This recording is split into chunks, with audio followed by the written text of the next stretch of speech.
Hello again, David Sabio. We're in the garden.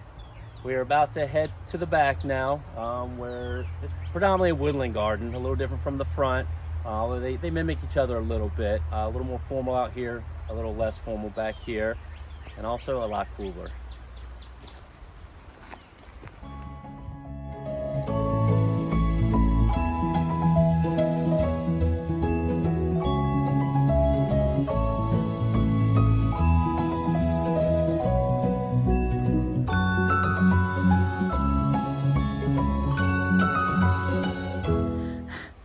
It's a pretty amazing combination.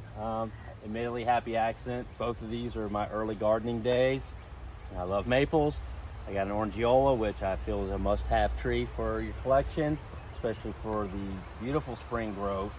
The kind of warm, coppery bronze red, very frilly, puffy. This was a pinkster that I rescued from property near my sister when she bought her first home in Clayton, and I could see it was going to be slated to be damaged with the rest of the construction. I took a risk, dug it out of the ground, having no idea what I was digging up really. Stuck it here, it's done well. This is amazing.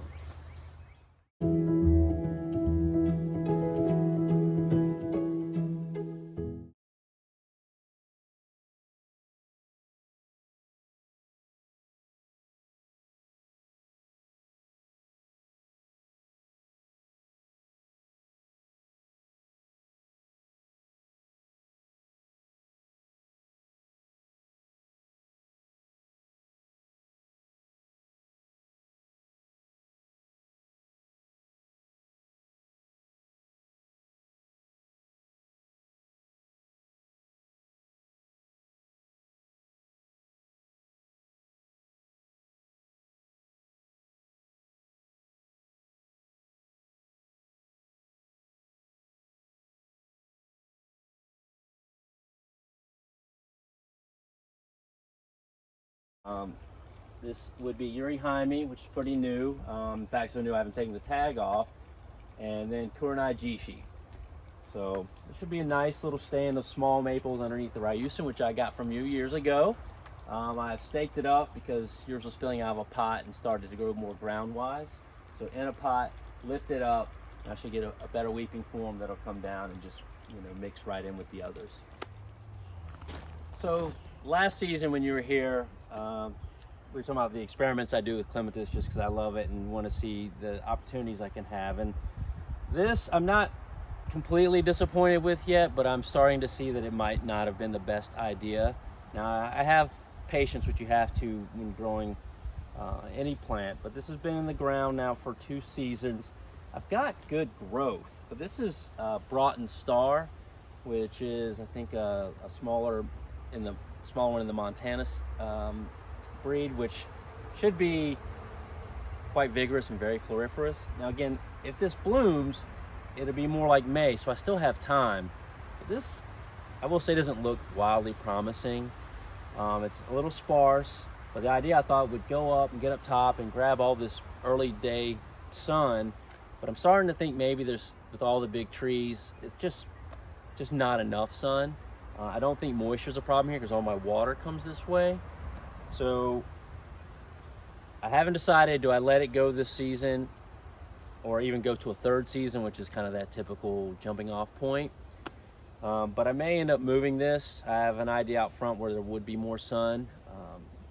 The conundrum is it's so vigorous that it swallows something. Where here I didn't care if it swallowed this. But we'll see. It's just something I thought I'd point out that, again, this is the best lab in the world to be in, but not every experiment is a success. This is not a failure yet, but not quite awesome. So here in the backyard, before we actually at the edge of the woodland, this is probably one of the darkest spots in the garden. It sits at the low of the hill, that's northeast, towering trees overhead. And so, one, I need plants that work, but I also wanted plants that sort of brightened the corner, just as I sort of picked the coolness out front where there's a lot of sun. Here I picked plants that aren't necessarily phenomenal bloomers, but their leaves and foliage are almost like little lights in the garden. So we have, the Elysium shaded lady, have this variegated hydrangea, which this is kind of a test, but at least that looks good. I can't remember the name. I just put that in fall. The Kerguelen camellia. I got some dancing butterflies. Oh, yes, you do. They're here for effect only.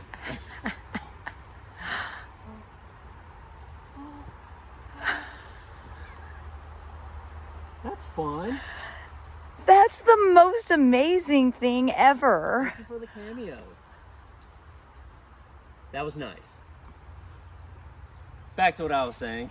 That was a good distraction, though. It is a variegated leaf, of course, and gorgeous blooms. But I have Limbata acuba, which all the new growth is this super bright, kind of yellow and chartreuse to brighten up. Daphne Rebecca, even the lemon glow. You have this dark green foliage, which you get these brighter light yellow to white blooms that are starting to phase. A couple still in the back, but this is finally doing well because this one seems takes a while to really push some blooms. But this year it's been very pleasant.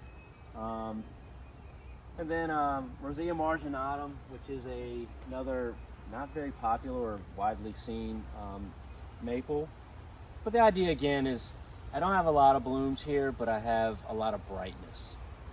So as we move along, this is really probably my first woodland bed, partly because it was close to the house. This has gone through a number of transformations trying to get this right.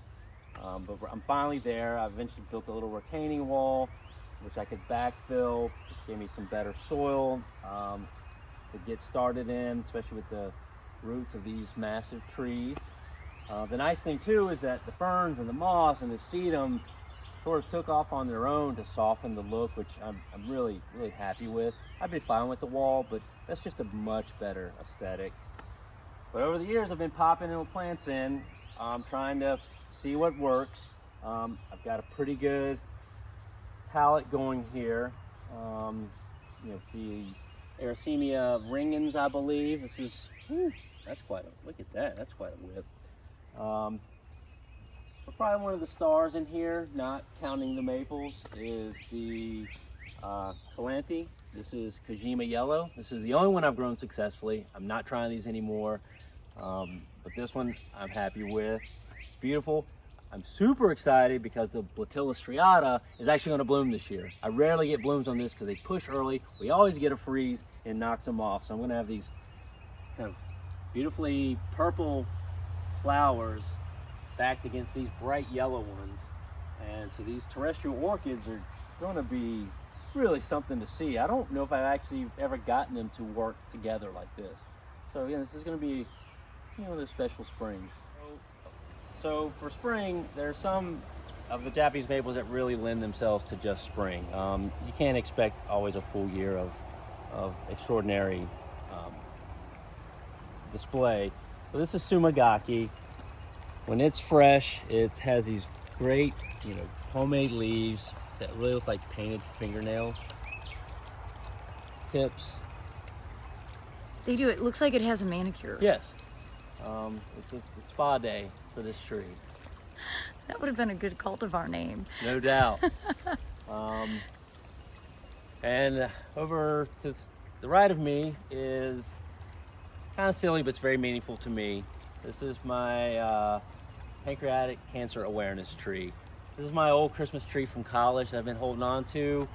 I just said, you know, let's stick it in. I realized the weather's probably gonna take it down, but I had these purple lights. I'm in my third year of survivorship since being diagnosed in 2020, and fortunately I prevailed. Many still don't. So this was sort of a celebration of my survival, certainly a commemoration to those who haven't made it, and to still celebrate those who are dealing with it now. So put the little ribbon up there, found these fun little butterflies, which the weather's starting getting to, but I have a whole nother bag. I thought they were actually full aluminum, but it's okay, they still look nice.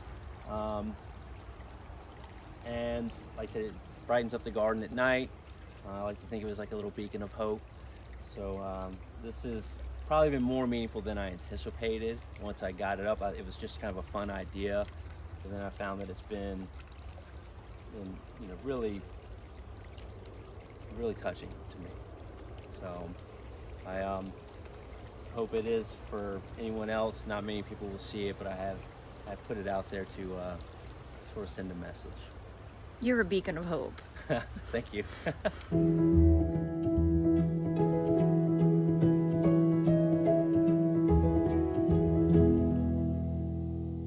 We've just made some incredible videos to share with you, and I don't know how many videos it's going to end up being.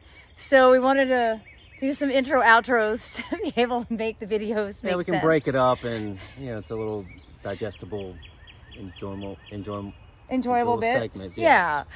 There's so much to see. There's so much inspiration. So I hope you'll enjoy all of the videos that we filmed here on April 2nd. Right. It's also remarkably hot. So if you're wondering why we're glistening, it's because it's like It is hot 87 today, degrees. but we'll get a cool break soon. That's right. Yeah. Well, I hope that you'll enjoy. Thanks so much for watching. Yeah, I'll see you in the garden.